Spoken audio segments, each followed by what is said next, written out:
Hi, I'm Greg Ward, founder and CEO of the personal injury law firm, the Ward Law Group.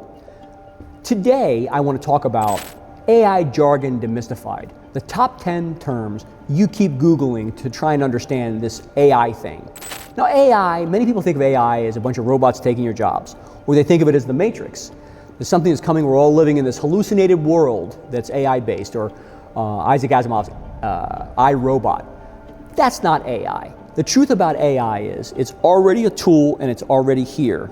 And this video is to help you learn to use it and understand the weird terms that people use around AI so you can get the most use out of it in your business today. You know, I don't have a big technical background, so I want to try and make this very plain speak for those of you who are business leaders who may not have had the experience with AI that some of us have had. So the first term I want to talk about, you've all heard artificial intelligence, or AI, artificial intelligence. So what is AI? Well, the broadest way to describe AI is a machine doing a task that mimics human thinking. I say mimics human thinking because the truth is, if you understand really how AI works, it doesn't exercise any independent judgment per se.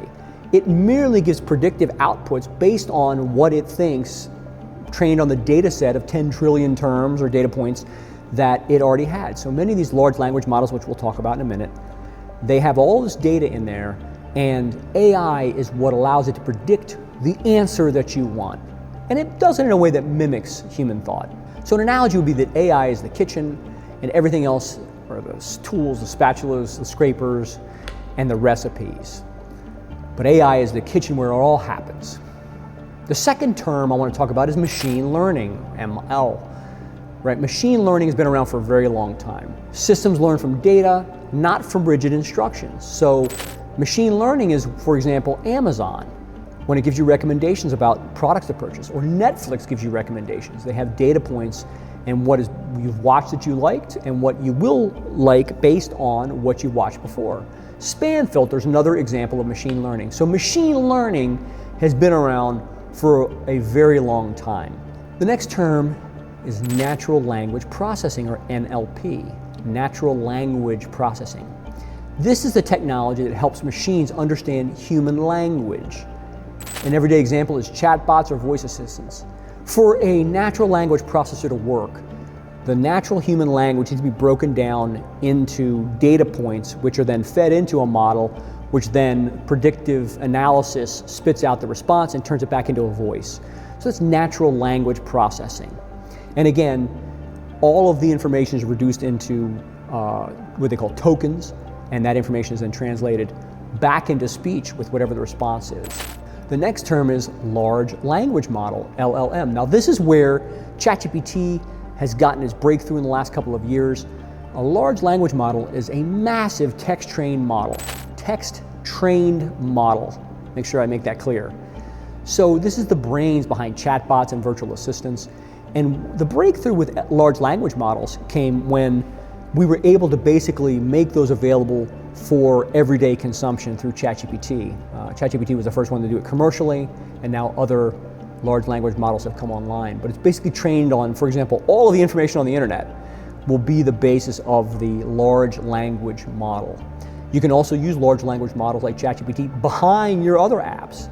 So you can plug in your ChatGPT to some app that you may be building or using. And they make that available. The next term is generative artificial intelligence, generative AI. This is AI that creates new content, text, images, video, or code. Again, AI that creates new content, text, images, video, or code. And you can write instructions to make it very interesting. You can ask it to design information based on what is most prominent today. You can ask for images that have certain qualities to it. And AI is improving every day, getting better and better at producing this content. So marketing copy, artwork, automated reports, all of these things can be produced by generative AI. Let's talk about prompt engineering. This is a big field, or a big topic that you should become proficient about, prompt engineering. You see, one of, I think, the most important steps, or stated conversely, one of the biggest barriers to effectively using ChatGPT or other AI tools in your business is how you use a prompt. I found that most people who don't like ChatGPT or another AI tool is because they don't know how to prompt it. And what does that mean? Well, a prompt is just a set of instructions you put in the description bar. Now, many of us are used to using Google, and so we just ask a very basic question that Google gives you search responses to based on the question you ask. But a prompt is so much more than just a one-sentence Google inquiry. A prompt is the set of instructions you give this large language model like ChatGPT to go out and gather information and give you predictive responses. So, with prompts, more is better. I find that when I write a prompt, one of the best tools that I do when using a prompt is I ask ChatGPT to give me a prompt that does this and this and this. And there's a little microphone button you can push to dictate that into ChatGPT or dictate it into your Meta glasses. Create me a prompt that allows me to analyze these data points or this data set or these reports or this performance of this manager or this transcript or whatever it is. Give me a prompt and have the output like this, blank, whatever it is. And Chat will write you a big long prompt. And then you paste that prompt back into another Chat window and run the report based on whatever other data you put in the inquiry. I found that writing great prompts is the key to getting a great result out of ChatGPT. So prompt engineering is the study, the art really, of crafting precise instruction sets to get useful outputs. The better your team asks, the better the AI will deliver. I want to talk about another topic right now, hallucinations. This is what most people will complain about when they complain about artificial intelligence or ChatGPT.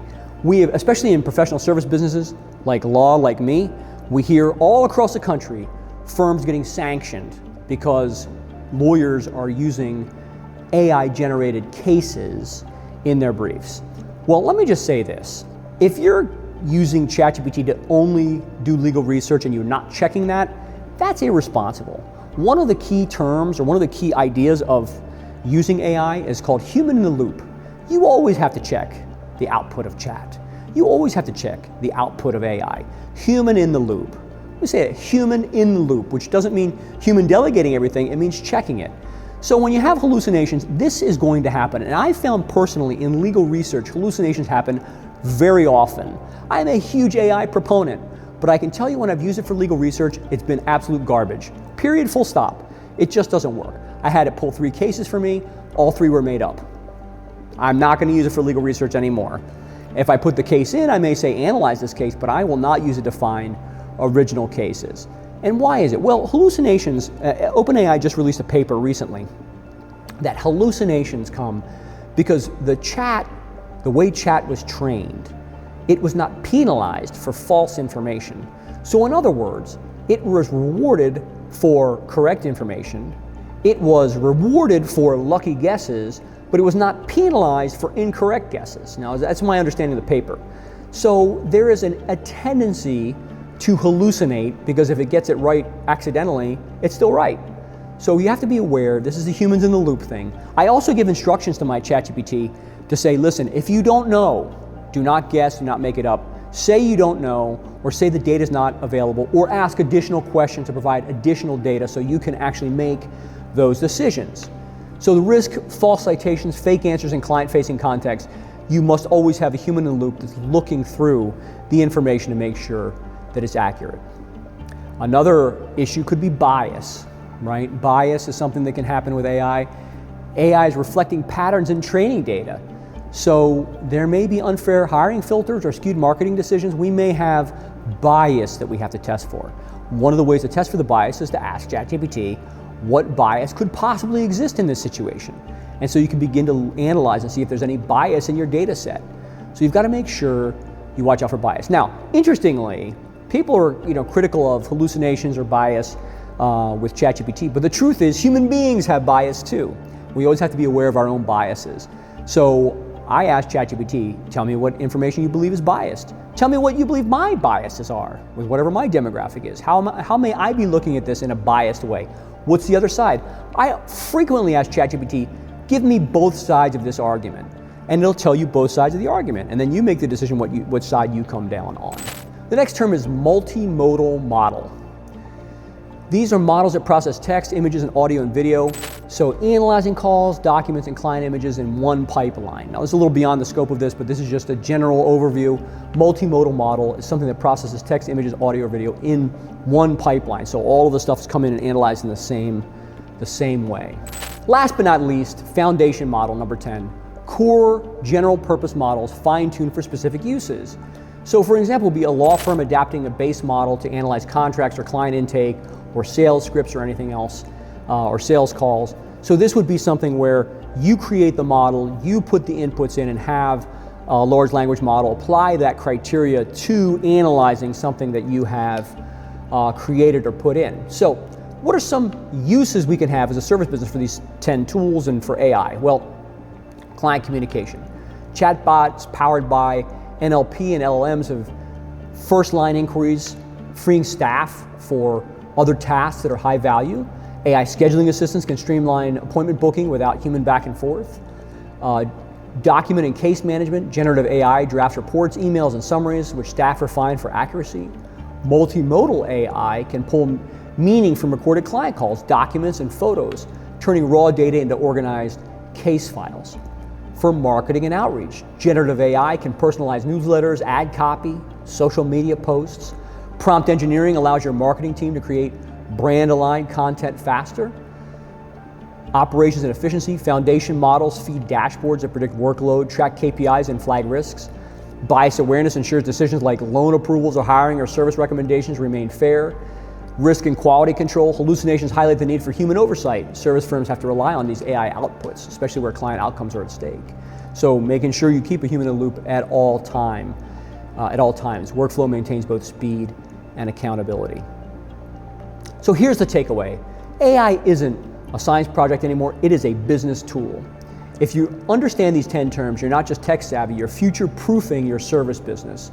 Remember, AI is the kitchen, ML is the recipe, LLM are the cooks, generative AI is the artist, foundation models are the building blocks. And for every application, keeping humans in the loop to prevent bias and hallucination from undermining your results.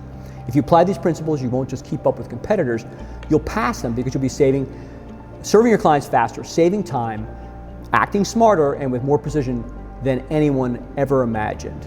So I hope this helps. Follow me on Instagram, follow me on LinkedIn for more hopefully helpful AI tools. If you have any questions, DM me and I can do a future video to answer whatever questions you have.